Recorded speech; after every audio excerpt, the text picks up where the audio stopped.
ഇന്ന് ചെയ്യാൻ പോകുന്ന റെസിപ്പി ഒരു ഫിഷ് കറിയാണ്. ഫിഷ് കറി എന്ന് പറയുമ്പോൾ മാൽവാനി ഫിഷ് കറിയാണ് ചെയ്യാൻ പോകുന്നത്. എനിക്ക് അത് മനസ്സിലാക്കിയിടത്തോളം കാലം എന്ത് മനസ്സിലായെന്നറിയാവോ? ആക്ച്വലി നമ്മുടെ തേങ്ങ അരച്ച മീൻകറിയില്ലേ, അതിൻ്റെ ഒരു വേറെ ഫാമിലിയിൽ പെട്ട ഒരു സാധനം. പക്ഷെ എക്സ്ട്രാ ചേർക്കുന്നത് ഈ സെഷ്വാൻ പെപ്പറാണ് ചേർക്കുന്നത്. അത് പക്ഷെ നമുക്ക് ആ പെപ്പറിൻ്റെ ടേസ്റ്റ് നമ്മൾ കേരളക്കാർക്ക് ഇഷ്ടപ്പെടുമോ എന്നുള്ളത് അറിയത്തില്ല. പക്ഷെ ഞാൻ അതിൻ്റെ ഒരു അറിവ് മാത്രമേ ഉള്ളൂ. ഈ അഭിപ്രായം എല്ലാവരും യോജിക്കണം എന്നില്ല. എല്ലാവർക്കും ചിലർക്കോ പിന്നെ ഞങ്ങൾക്കൊക്കെ അതൊക്കെ ഇഷ്ടമാണ് എന്ന് പറയുന്ന ആൾക്കാരും ഉണ്ട്. ഞാനിവിടെ എന്നാ ചെയ്യാൻ പോകുന്നത്, ഒരു കുറച്ച് എന്താ പറയുക, കുരുമുളകാണ് ഇടാൻ പോകുന്നത്. വലിയ വ്യത്യാസമൊന്നും വരത്തില്ല, നമ്മൾ തേങ്ങ അരച്ച് മീൻകറി വെക്കുന്ന പോലെ ഉള്ളൂ. പക്ഷേ എന്നാലും ഇതെങ്ങനെയാണ് ചെയ്യുന്നതെന്നുള്ളത് നമുക്ക് അറിഞ്ഞാലല്ലേ നമ്മുടെ തേങ്ങ അരച്ച മീൻകറിയും അല്ലെങ്കിൽ മാൽവാനി ഫിഷ് കറിയും തമ്മിലുള്ള വ്യത്യാസം എന്നാന്ന് അറിയത്തുള്ളൂ.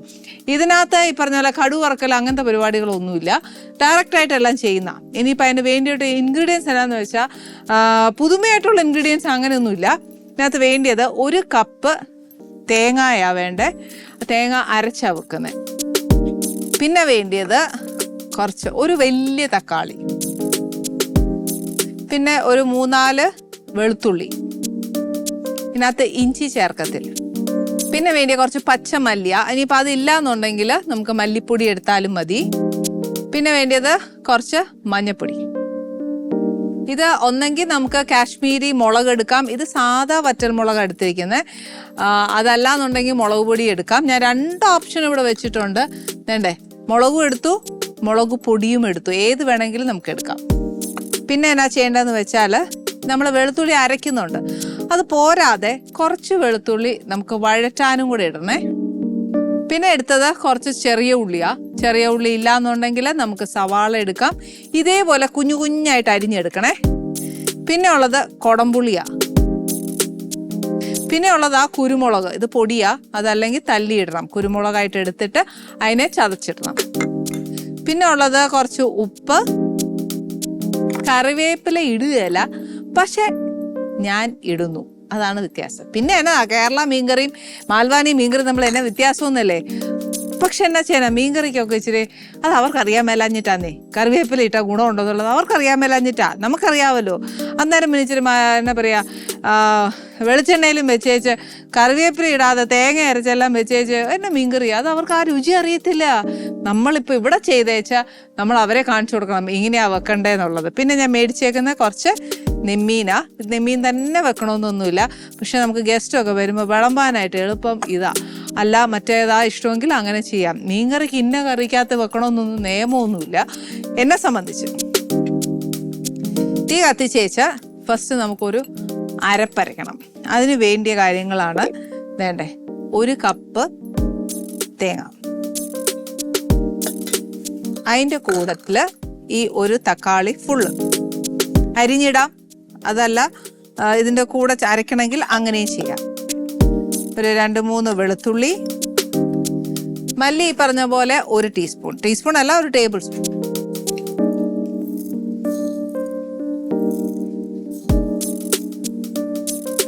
പിന്നെ വേണ്ടത് ഒരു ഇച്ചിരി മഞ്ഞൾപ്പൊടി,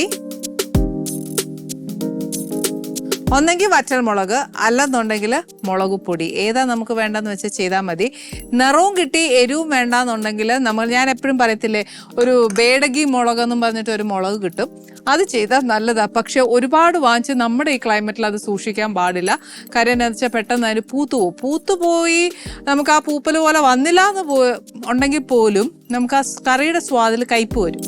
അപ്പോൾ നമ്മുടെ ക്ലൈമറ്റിന് ആ മുളക് ഒത്തിരി നല്ലതല്ല. പക്ഷേ എരിവ് അധികം കൂട്ടാത്തയും ശീലിച്ചിട്ട് ആ മീൻകറിക്കൊക്കെ നിറമൊന്നും കിട്ടാത്ത ഒരു ഫീലിംഗ് നമുക്കാണെങ്കിൽ ഈ മുളക് ഉപയോഗിച്ചാൽ മതി. അപ്പോൾ ഞാനിപ്പോൾ ഇവിടെ കുറച്ച് മുളക് പൊടിയാണ് ഉപയോഗിക്കുന്നത്. 1 സ്പൂൺ മുളക് പൊടി ഇട്ടിട്ട് ഒരു സമാധാനത്തിന് ഒരു 2 വറ്റൽമുളക്. ഇനി ഇത് നല്ല പേസ്റ്റ് പരുവത്തിന് അരച്ചെടുക്കണം.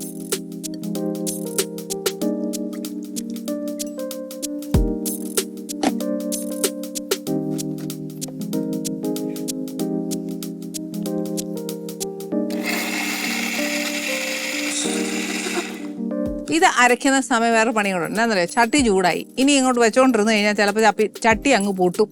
അപ്പം എന്നാ ചെയ്യണ്ടേ, കുറച്ച് എണ്ണ ഒഴിച്ചേച്ച് വഴറ്റാനുള്ള സാധനങ്ങൾ ഇതിനകത്തോട്ടിടാം. ഇതിന് വെളിച്ചെണ്ണയാണ് ഉപയോഗിക്കുന്നത്, അതല്ല നമുക്ക് ഇഷ്ടമുള്ള ഉപയോഗിക്കണമെങ്കിൽ അങ്ങനെ ചെയ്യാം. ഏതെണ്ണയാണ് നമ്മൾ നിത്യം ഉപയോഗിക്കുന്നില്ലേ, ആ എണ്ണ ഉപയോഗിച്ചാലും മതി. ചട്ടി ചൂടായപ്പോൾ എണ്ണ ഒഴിച്ചപ്പോൾ വേണ്ട എണ്ണ ചൂടായി. അപ്പം എണ്ണ ചെയ്യാൻ പോകുന്നത്, കുറച്ച് വെളുത്തുള്ളി നമ്മൾ അരിഞ്ഞതില്ലേ അതിനകത്തോട്ട് ചേർക്കാൻ പോവാം.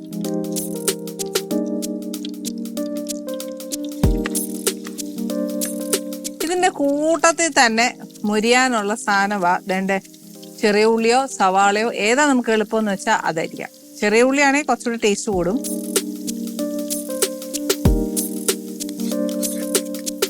നല്ല ബ്രൗൺ നിറം ആവുന്നിടം വരെ നല്ലോണം വഴറ്റിയെടുക്കാം. ഇത് വഴറ്റി വരുന്ന സമയം കൊണ്ട് അരപ്പ് വരച്ചെടുക്കാവേ.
ഓക്കെ, നമ്മുടെ ഉള്ളി നല്ലോണം ഒന്ന് മൂത്തു. അതായത് ഇത്രയും മതി, മൂത്താൽ മതി, ഒരുപാട് വേണ്ട. നമ്മുടെ ഈ അരപ്പ് കണ്ടോ നല്ല മഷി പോലെ അരഞ്ഞിട്ടുമുണ്ട്.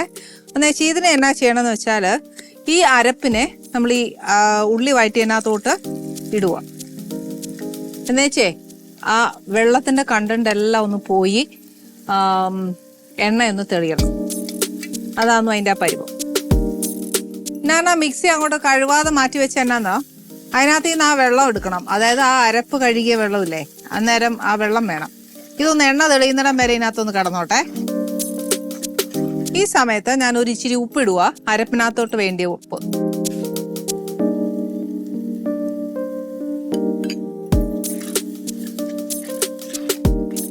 മല്ലിയും മുളകും തേങ്ങ അരച്ച മണവും ഒക്കെ വരുമ്പോൾ ഒരു ഇച്ചിരി കറിവേപ്പിലൊന്നും ഇടാനായിട്ട് അവരിടുകയല്ല. പക്ഷെ ഞാൻ പറയുക, നമ്മളിതൊക്കെ ഇട്ട് അവരെ കാണിക്കണം, നിങ്ങളുടെ കറിയിൽ ഇതൊക്കെ ചേർക്കുവാന്നേൽ നല്ല ടേസ്റ്റാണ്.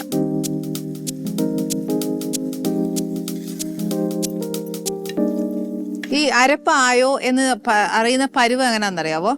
ഈ വെള്ളം എല്ലാം വറ്റിയേച്ച് ഇങ്ങനെ ഒത്തിരി ഡ്രൈ ആവും. ആ സമയത്ത് അരത്ത് നമ്മൾ വെള്ളം ഒഴിക്കാനുള്ളത്. അരപ്പിന്റെ മൂപ്പ് വേവ് അങ്ങനെ ഒന്നും അറിയാൻ മേലെങ്കിൽ മനസ്സിലാക്കുന്ന ഒരു രീതിയാത്. ഞാനങ്ങനെ പഠിച്ചേ.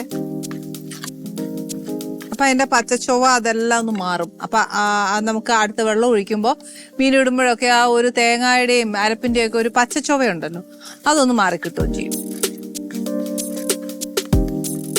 തേങ്ങയുടെ കൂടെ തക്കാളി അരച്ചിട്ടുണ്ട്. അപ്പൊ പുളി ചേർക്കുമ്പോൾ വാളംപുളിയെക്കാട്ടിലും കുറച്ച് പുളി കൂടുതലാണ് കൊടംപുളിക്ക്.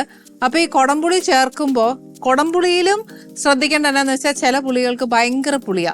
അപ്പൊ കഷ്ണം ചേർക്കുമ്പോൾ അത് നോക്കി കണ്ട് വേണം ചേർക്കാൻ. ആദ്യം നമ്മളിപ്പോൾ ഞാനിവിടെ കൊടംപുളി വെള്ളത്തിലല്ലേ ഇട്ട് വെച്ചേക്കുന്നത്, ആദ്യം വെള്ളം ചേർക്കുക, എന്നിട്ടൊന്ന് പുളി നോക്കിയതിന് ശേഷം ഒരു കഷ്ണം ചേർത്താൽ മതി. അതല്ല ഡയറക്റ്റ് ഇടുന്ന ആൾക്കാരാണെങ്കിൽ വലിയൊരു കഷ്ണം ഇട്ട് അത് തിളച്ചതിന് ശേഷം മാത്രം ഉപ്പും പുളി എരിവും ഒക്കെ ഇറങ്ങിയതിന് ശേഷം മാത്രമേ അടുത്ത കഷ്ണം വേണ്ടിയതിടാവുള്ളൂ. ഇതേണ്ടേ നമ്മുടെ അരപ്പ് കംപ്ലീറ്റ്ലി ഡ്രൈ ആയി.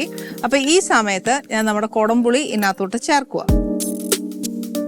ഇതേണ്ടേ ഞാൻ പറഞ്ഞ പോലെ ആദ്യം വെള്ളം ചേർക്കുക.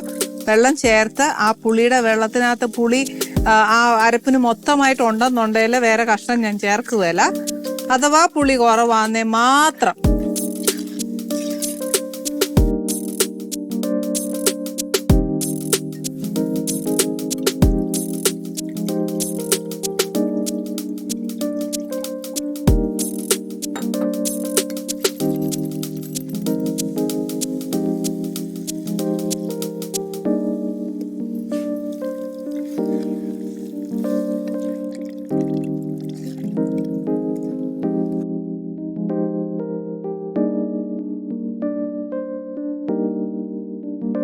ഇപ്പൊ ഞാൻ ഒരു എന്താ പറയാ, എൻ്റെ ഗ്രേവിയുടെ തിക്നെസ് നോക്കുമ്പോൾ തിക്നെസ് കുറവൊന്നുമില്ല. എന്നാൽ നമുക്കൊരു കാര്യം അറിയേണ്ടതെന്നറിയാവോ, നമ്മൾ മീൻ ചേർക്കുമ്പോൾ മീനിനകത്ത് നിന്നും കുറച്ച് വെള്ളം ഇറങ്ങും. അപ്പോൾ മീനിനധികം വേവില്ല, നോക്കിയേച്ച് വേണം നമ്മൾ വെള്ളം ചേർക്കാനായിട്ട്. മാൽവാനി ഫിഷ് കറിക്കകത്താണെങ്കിൽ നമ്മൾ വീട്ടിലൊക്കെ ചെയ്യുന്ന പോലെ കുറച്ച് കട്ടി മീൻകറി അല്ല, കുറച്ച് ലൂസാണ്. അപ്പം ആ ലൂസ് വേണമെന്നുണ്ടെങ്കിൽ നമ്മൾ ഇട്ടാൽ മതി. ഇല്ലെന്നുണ്ടെങ്കിൽ സെയിം നമുക്ക് ഇഷ്ടമുള്ള ഗ്രേവിയുടെ ഒരു കൺസിസ്റ്റൻസി നമുക്കറിയാമല്ലോ, അതങ്ങ് ചെയ്തേച്ചാൽ മതി. ഇനി വെള്ളം ഒഴിച്ചു കഴിഞ്ഞു. ഇനിയാണ് ഞാൻ പറഞ്ഞ സെഷ്വാൻ പെപ്പർ എന്നും പറഞ്ഞിട്ടൊരു കുരുമുളകുണ്ട്. ആ കുരുമുളകാണ് അവർ ഏറ്റവും കൂടുതൽ ഈ ഒരു കറി വെക്കുമ്പോൾ ഇടുന്നത്. ഞാനത് ഇട്ട് വെച്ചപ്പോൾ എനിക്കത് അത്രയും പിടിച്ചില്ല, അതിന് ടേസ്റ്റ് എനിക്കിഷ്ടപ്പെട്ടില്ല. പേഴ്സണലി ഞാൻ പറയുക, ഇതെല്ലാവർക്കും ആവണം എന്നില്ല. ഇടുവാണെങ്കിൽ അവരുടെ സ്പെഷ്യൽ എന്ന് പറയുന്നത് ആ സെഷ്വാൻ പെപ്പർ 1-2 അങ്ങനെ ഇടുക. പിന്നെ ഒരു 2-3 എടുത്ത് മിക്സിയിലൊന്ന് അടിച്ചേച്ച് അതിൻ്റെ ഒരു ഫ്ലേവറും ഇതെല്ലാം കുറച്ച് വെള്ളം ഒഴിച്ച് വേണം അടിക്കാനേ. അതിൻ്റെ ഫ്ലേവർ എല്ലാം വെള്ളത്തിൽ ഇറങ്ങുമല്ലോ, അന്നേരം അതും ഇങ്ങോട്ട് ഊറ്റിനകത്തോട്ട് ഒഴിച്ചേച്ചാൽ മതി ഗ്രേവിയുടെ കൂടെ. അപ്പോൾ നമ്മുടെ ഗ്രേവി നല്ലതായിട്ട് തിളച്ചു. ഈ സമയത്താണ് ഞാൻ ഇത്രയും നേരം പ്രസംഗിച്ച നമ്മുടെ സെഷ്വാൻ പെപ്പർ ഇടാനുള്ള. പക്ഷേ പേഴ്സണലി ഞാൻ പറയാം, നമ്മുടെ കുരുമുളക് തന്നെയാണ് ടേസ്റ്റ് കേട്ടോ. അപ്പം ഞാനൊരു ഇച്ചിരി പൊടി ഇടുവാണേ.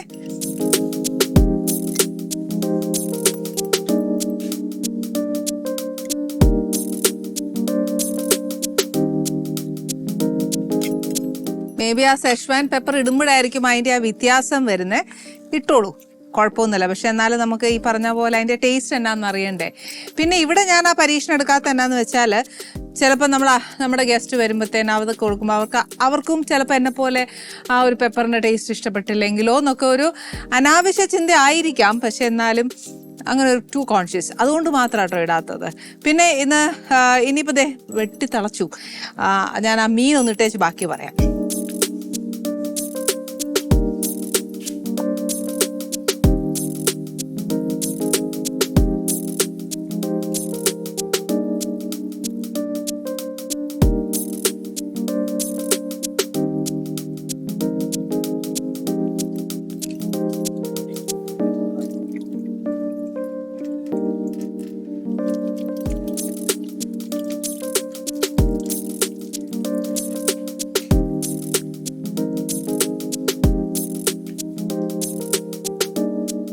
ഇനി ഇതിൻ്റെ പരുവ് എന്നാന്ന് വെച്ചാൽ, പ്രത്യേകിച്ച് പരുവൊന്നുമില്ല.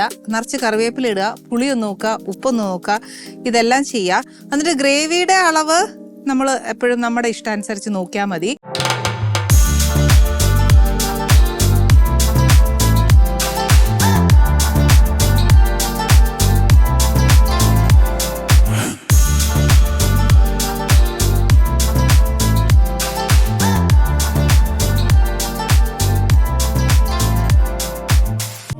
Ali's Kitchen.